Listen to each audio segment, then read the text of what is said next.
That Bible class for the Stonecrest Church of Christ. It is always a plum picking pleasure that is presented to us on Wednesday nights to be able to come into your places of abode, your work, your driving, with messages that are predicated upon what God has already said in His divinely inspired, inerrant, and infallible Word of God.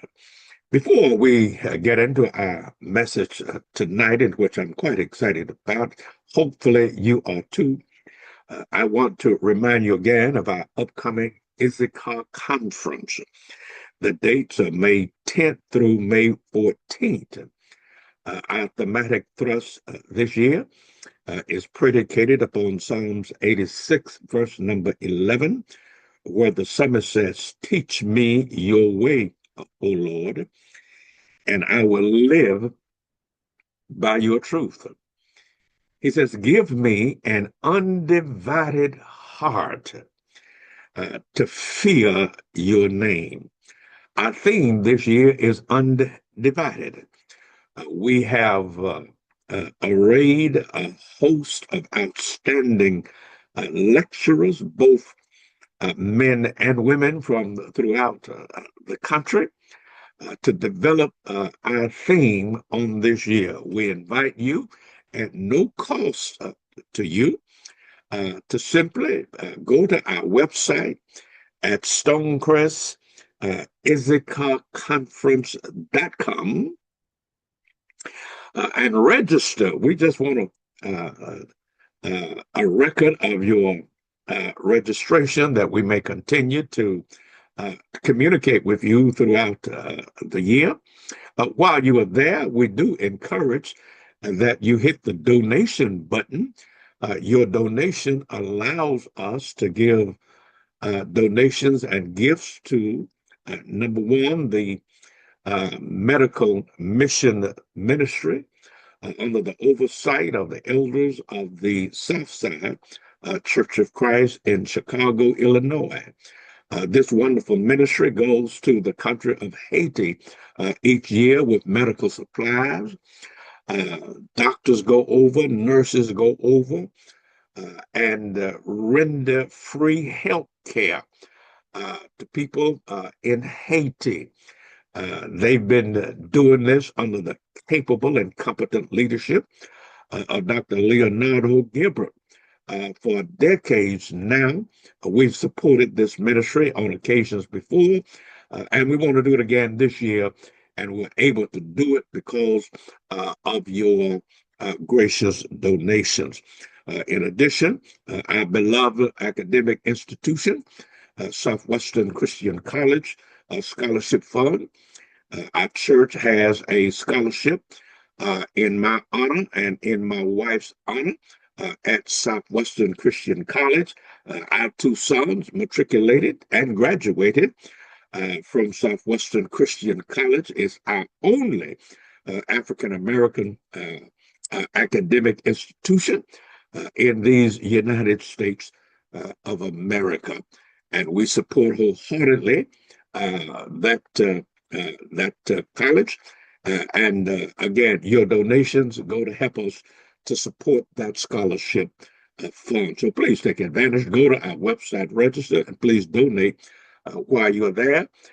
And jot it down to be a part of our annual Stonecrest Issachar conference, May 10 through May 14th. That conference can be viewed on our church website, on our conference website, Stonecrest Issachar Conference webpage, Stonecrest Issachar Conference YouTube page, Stonecrest Issachar Conference Facebook page. In addition to our church Facebook page and church website and YouTube. So there are 6 different platforms by which you can view the lectures, and you will be blessed indeed. We'll start showing you in the next week or two some of the outstanding speakers that we have arrayed in order to present to us during the time of the conference. On last week, we began a message that we entitled Payday for the Pain. And we subtitle uh, it uh, Reparations by Divine Order. I said last week, as I want to share again this week, that I want to stretch you. I want to challenge your thinking on this particular topic, as we have been doing over the months. What I'm simply saying is that uh, God's people have been in Egyptian slavery, bondage, uh, and captivity for 430 years. When God calls Moses back in Exodus chapter 3 on the mountain that was on fire, I'm sorry, the bush on fire on the mountain would not go out. Uh, and it was there that God called Moses to tell Moses to go down to Egypt to tell Pharaoh, let my people go. He tells Moses at Exodus 3 and verse number 21, I believe. Yes, verse 21, he tells him that my people have been there. I've heard their cry. I've seen the oppression. They've been there for 430 years. And Moses, I'm going to use you to bring them out. But Moses, they have not been paid for their pain. They have not been paid for their work. They have not been paid for their service. And he says to him, I'm not going to liberate my people without them being paid for their pain. This is why I'm calling it payday for the pain. They've been there 430 years, and he says to Moses, I'm not going to allow them to come out empty handed. Now, uh, I've subtitled this Reparations by Divine Order, as you see there on the screen. I'm not talking about historical reparations, though I'm going to allude to that. The reparations that are mentioned here are reparations by divine order. See, with human reparations, people can promise you stuff and then change their minds. I'll show you that again on tonight. But here, these reparations are by divine order.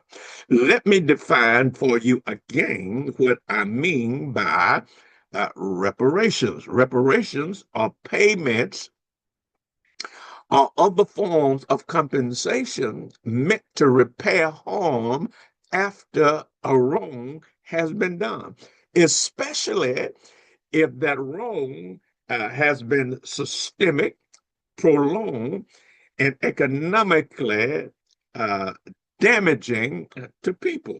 For instance, slavery, forced labor, land seizure, all government-backed discrimination. What this country did, not only to African Americans, what they did to the indigenous population. Uh, we call them Indians. Uh,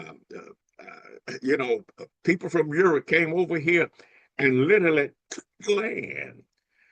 And then once gold was found on the land, ran the people off the land, took the gold, and put them on reservations.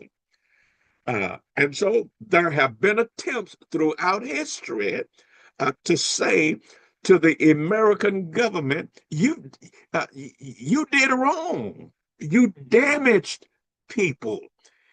And they have a right not only to restoration, but to restitution.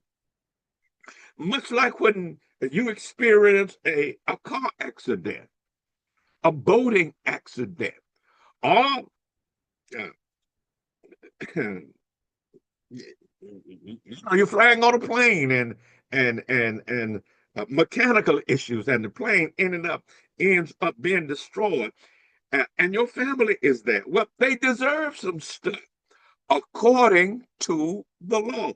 We call that reparation. This is why we carry insurance on our cars, on our homes, and on ourselves. and on our possessions. Because if they are damaged, if they are stolen, then of course, uh, because insurance covers them, we can be restored. That's the idea. And for the Egyptians who have enslaved God's people for over 400 years, 430 to be exact, God says to Moses, when he calls him, I'm not going to let my people go empty handed. Their labor has been forced, their dignity has been destroyed, their value has been devalued. Now, watch this. Now, God says, somebody's got to pay. And since my people paid for 430 years, now it's time for them to be paid for their pain, for their work, for their labor, for their misery over the last 430 years. That's what's going on here at Exodus chapter 11, verses 1 through 3. Now, this is what I want to show you that uh, reparations,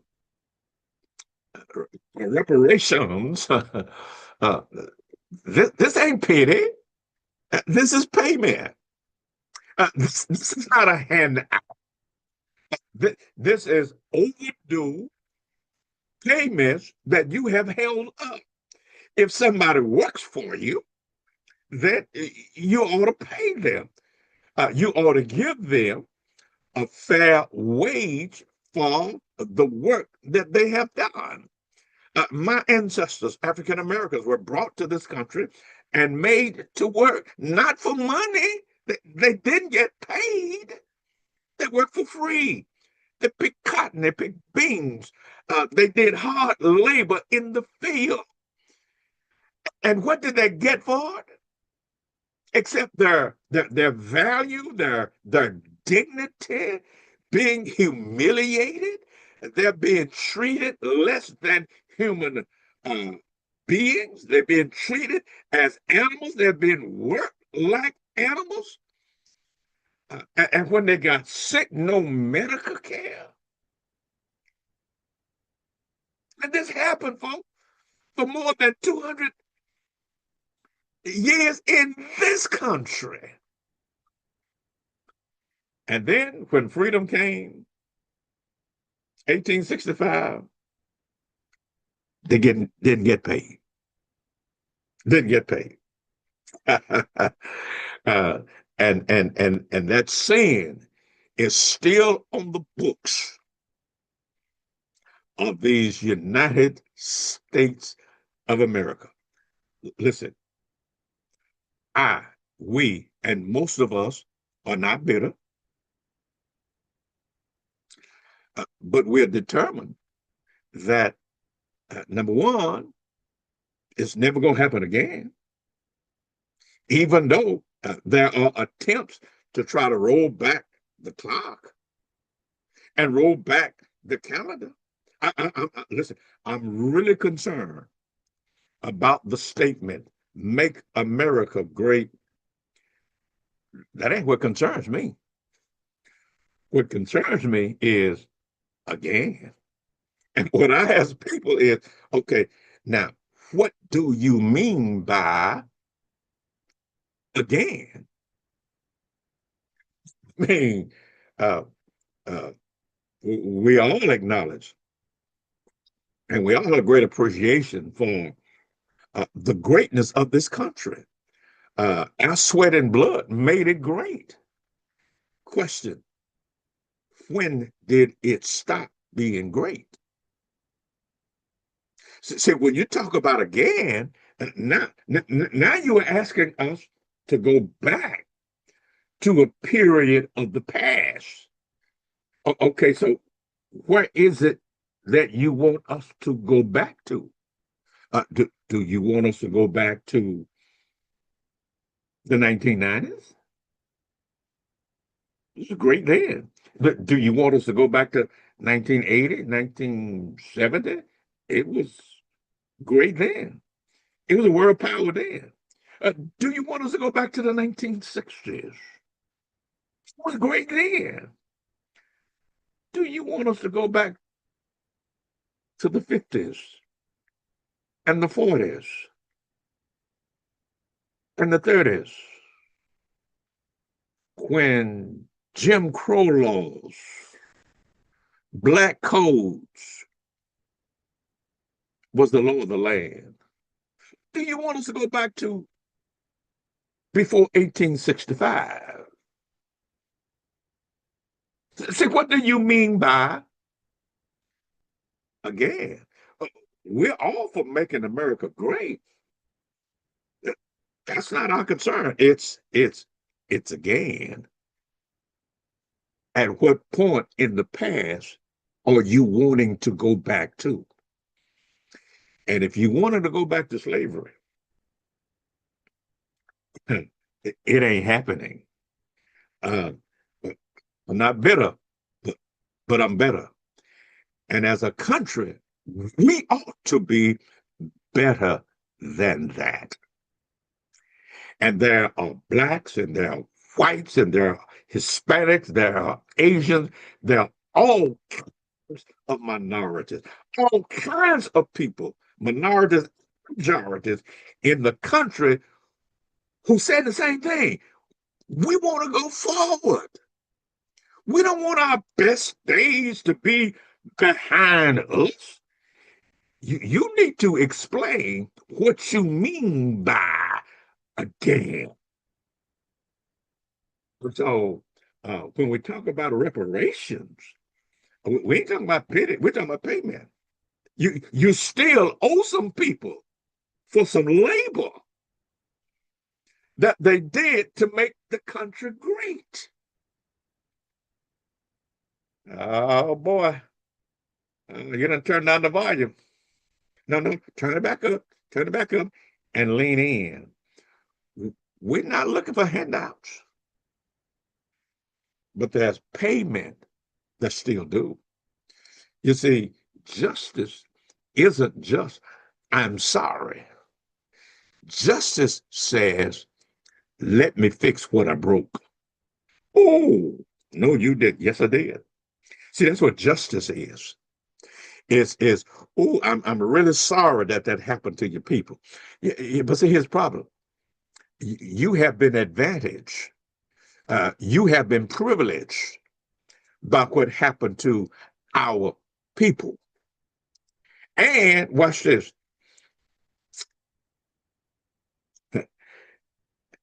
And there's not much attempt to fix what has been broken. In fact, uh, there are attempts to try to go back and redo what was done. And that's what I'm afraid that again means. And you need to start listening. And people get so caught up in the personality of present leaders and and their hard nose insensitivity. You need to disregard that stuff. What you need to pay attention to are the policies and the laws that are being put in place and the policies that are being overturned and the laws that are being changed to keep certain people in power. See, that's what you need to pay attention to because long after the present administration is gone and the president and vice president and senators having served their term is the laws and the policies that have been put in place that we need to pay attention to because any law that a man can make, he can unmake. So, oh no, we got the Supreme Court. Well, listen to me carefully. Supreme Court overturn laws every year because it's all based upon human understanding and human opinion. And you get some liberal justices uh, uh, in place and in the majority, they're going to make laws uh, uh, uh, in tune with their liberal views. And then they're going to overturn laws that are too conservative for them, and vice versa. So you can't depend on Supreme Courts. You have to depend on a Supreme God. Oh, Dr. B, taste the book, boy. Now watch this. Justice isn't just I'm sorry. I'm gonna keep repeating this. Is let me fix what I broke. And that's what God is doing in Egypt. Uh, God is not just overturning a Pharaoh, he's bringing down a nation because the nation can put up another Pharaoh. So God said, no, no, no, no. Let me deal with the root of this problem and the soil in which this corruption for 430 years have been growing. Now, uh, I ended last week by suggesting to you that um, when men make laws, they can change those laws. When we start talking about reparations, there have been attempts at reparations in this country. Uh, after the now I'm stretching you. Now lean in. For a moment or two, this is going to sound like a history lesson rather than a Bible lesson, but it's going to be both because I'm going to show you the parallels between them, which is why I've named my session here tonight Reparation by Divine Order, not human order. Humans have tried reparations and they didn't always live up to their word. But when God decides you're going to pay, lean in, you're going to pay. Okay? Now watch this. Let me show you in this country an historical attempt at reparations. Uh, uh, Slavery was the law of the land for over 200 years, plus years here in the United States. And then there was a president by the name of Abraham Lincoln, and there was a sentiment in the country and in the government that, you know what, this is wrong. This is wrong. And guys like Lincoln, who was the president at the time, owned slaves. Hey, it's not like his hands are clean. Uh, but there was a growing sentiment that uh, we can't keep treating people like we treat the animals. Certain portions of our country wanted the laws changed. Certain sections of our country, in fact, where we live here in Georgia, in the southern part of these United States, they said, no, life is good. Let them keep picking cotton. Let them keep picking tobacco. Let them keep harvesting our crops. And we either pay them uh, nothing or less than nothing. All right. And so the nation actually went to war over the issue of slavery. For the South, free labor. Hey, um, but other portions of the country said, you know, this ain't right. Let's do something about it. Well, in 1865, President by the name of Abraham Lincoln signed uh, Emancip- Emancipation Proclamation Act that said to the slaves, uh, okay, uh, at midnight, 1865, you will be free.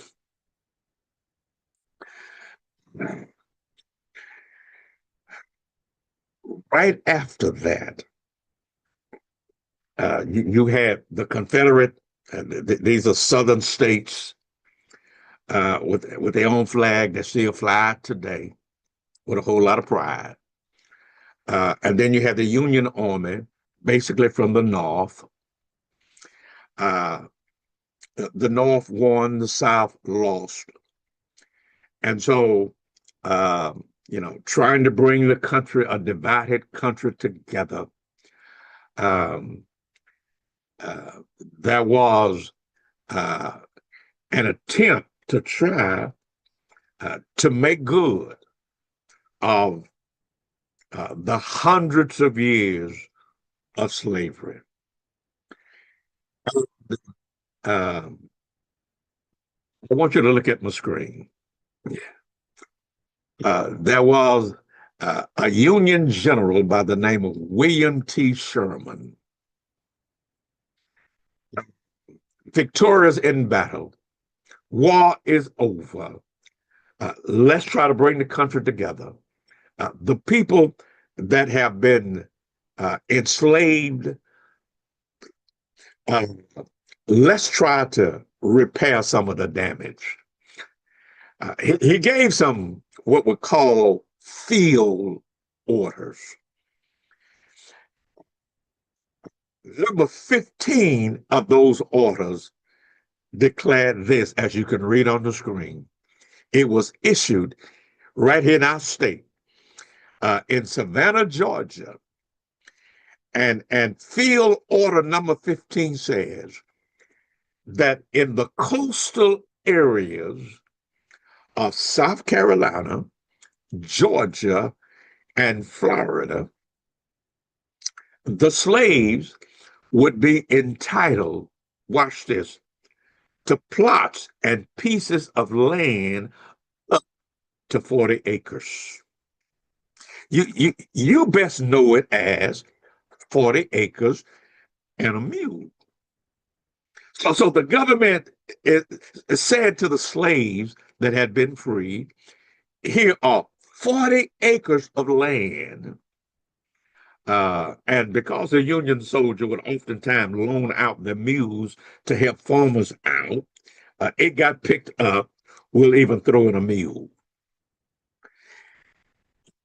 Now, this was an attempt at historical reparations. But then something happened. Well, wait a minute. What happened? Well, what happened was that after the assassination of Abraham Lincoln, Andrew Johnson came to the presidency of the United States. And he reversed that policy. He told the people in the South, that land that we gave them, you can take it back. And by force, they took much of that land in South Carolina, Georgia, and Florida. They took it back. And they took it back by bloodshed and violence. Call it, as you see on the screen, policy with a U-turn.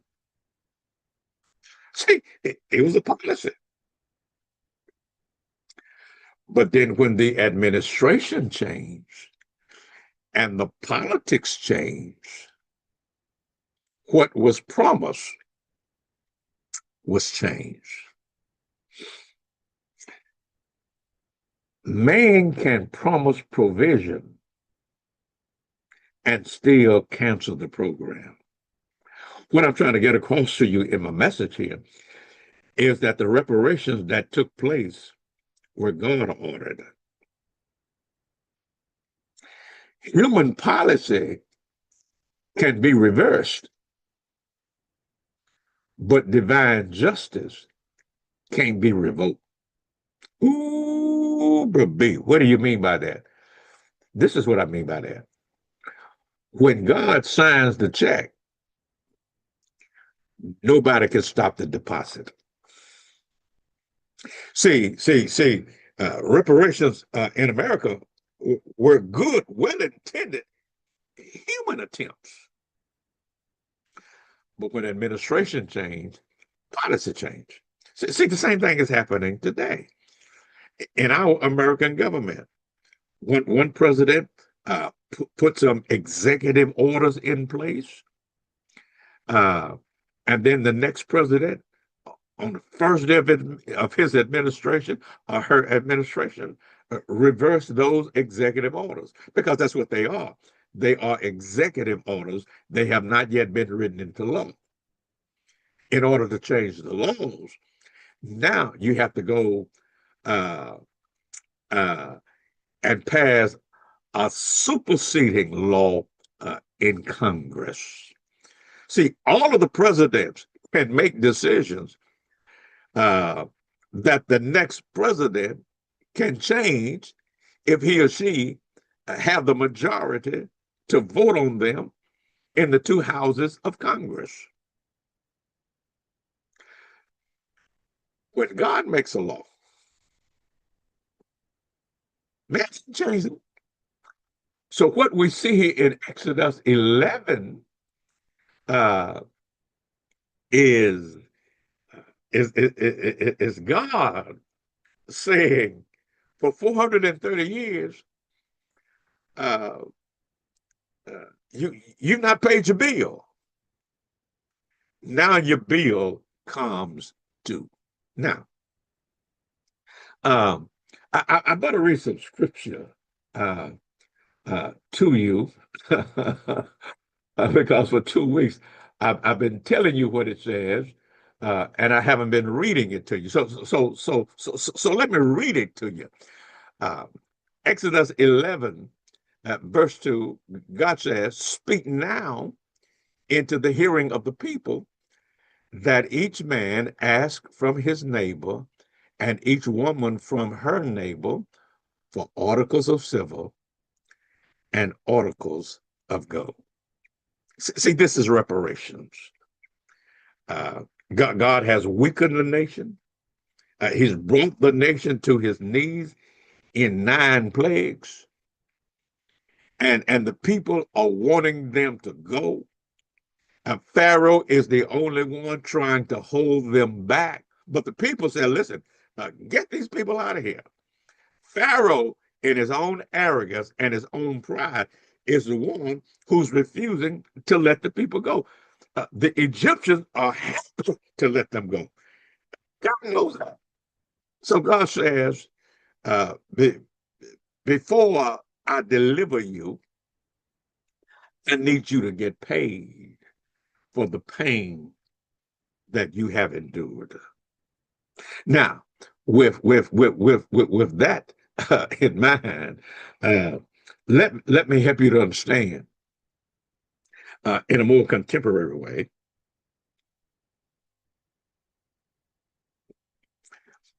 how that.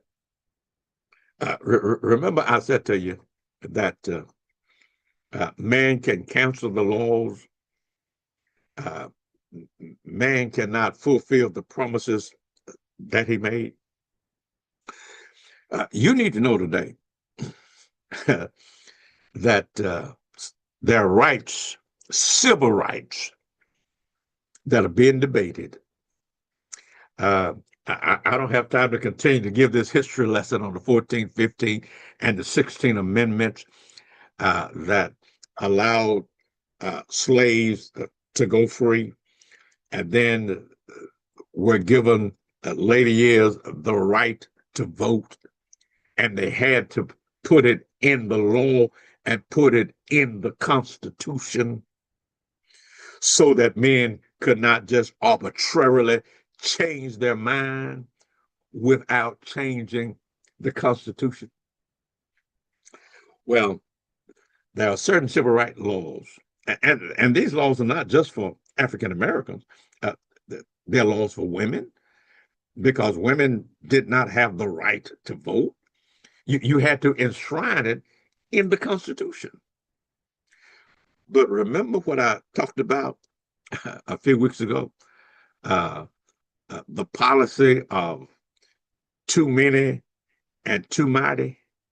Well, that's what's happening in the country now. All this border talk, you better perk up your ears, all right? Because people are coming in, don't all look like the people who are here. And so we've got to uh, round them up and get them out of the country. Now, I'm the first in line that believes that uh, people to come to the country in legal kinds of ways, which means port of interest and not crossing the border. Now, I'm all for that. Hey, I'm first in line for that. Uh, but Houston, we got to go. You got tens of millions of people who have been here for generations who did not come in through ports of entry. And so there is great debate and legitimate debate on, okay, so what do we do about them? They're law-abiding citizens. They pay their taxes. Uh, what what can we do uh, to recognize their contribution? And folks, some of them, watch this, have died for the country. They're in the military. They're doctors. They're lawyers. They were brought here uh, by their parents generations ago, didn't go through all of the normal processes and procedures.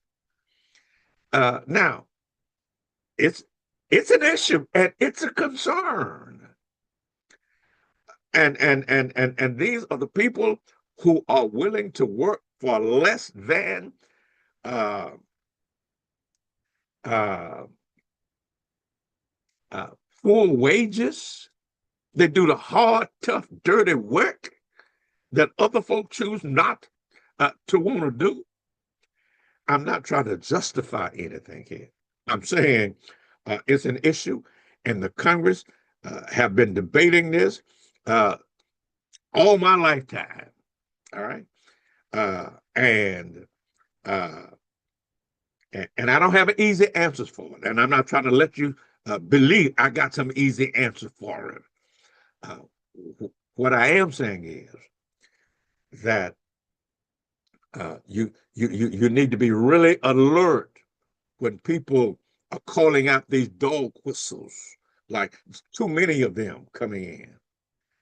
Uh, and what you need to know is you need to look under the hood because there's something lurking under the hood that is sinister because there are other people who are coming from other countries other than Africa and South America. But the countries seem not to have any problem with the complexion of those people. Uh, that's what I'm saying. But I don't want to get in that quagmire.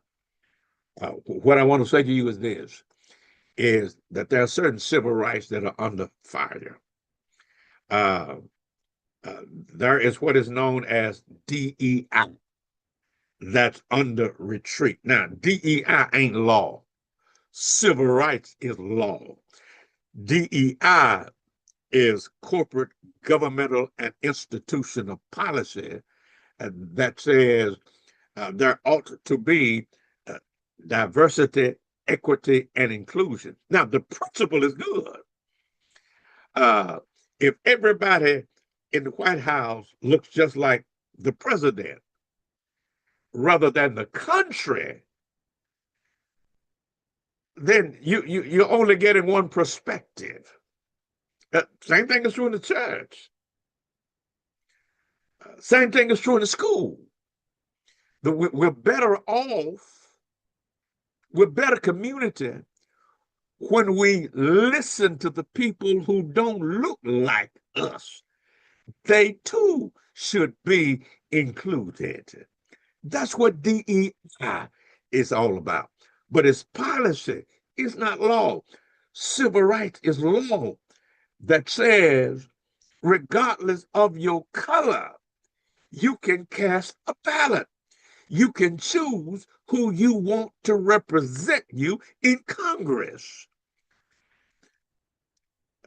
That's an issue, folks. Progress is being rolling.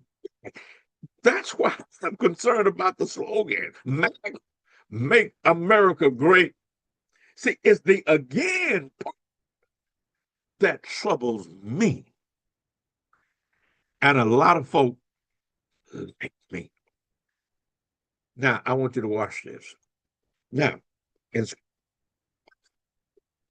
in scripture, uh, the idea closest to reparation is restitution. I need to get some Bible in here. Uh, in scripture, when someone causes loss, they are required to pay back. And sometimes they are required to pay back more than they lost. See, it's the principle that justice isn't complete until the damage is addressed. Let me give you some Bible for this. Exodus 22:1. Um, uh, well, Exodus 21:26, and then I'll do 22:1. Exodus 21:26, when a man strikes the eye of his slave, male or female, and destroys it, he shall let the slave go free because of his eye.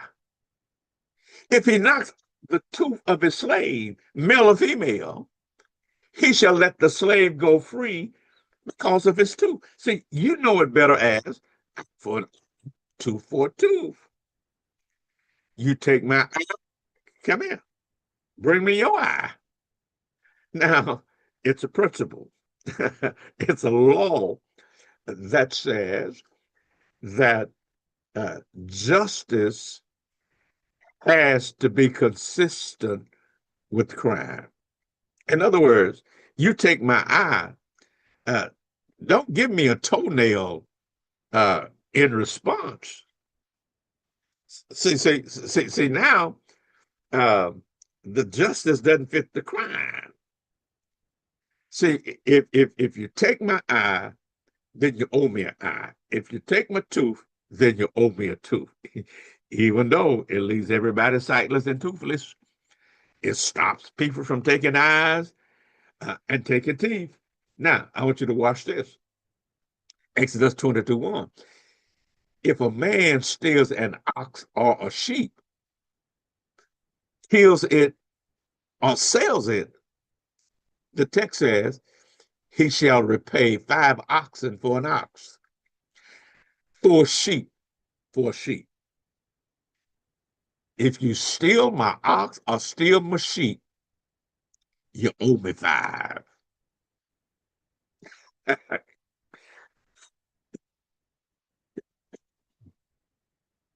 See the principle at work? You don't just say, I'm sorry, and keep my ox. No, if you've stolen my ox, you can be sorry all day long. Uh, but but you need to bring me my ox back. And because you stole it and you killed it uh, and or you sold it, now you owe me 5 for the one that you stole, you killed, or you sold. You see what the Bible is trying to get at? It's trying to get at reparations. In other words, it's God ordered justice. Well, oh, gee, I thought I was going to get farther than this tonight, but my time is gone. I will finish it up starting next Wednesday night in the final phase of the message a payday for your pain. And until next Wednesday night, may the Lord of the harvest bless you, and may he bless you real good.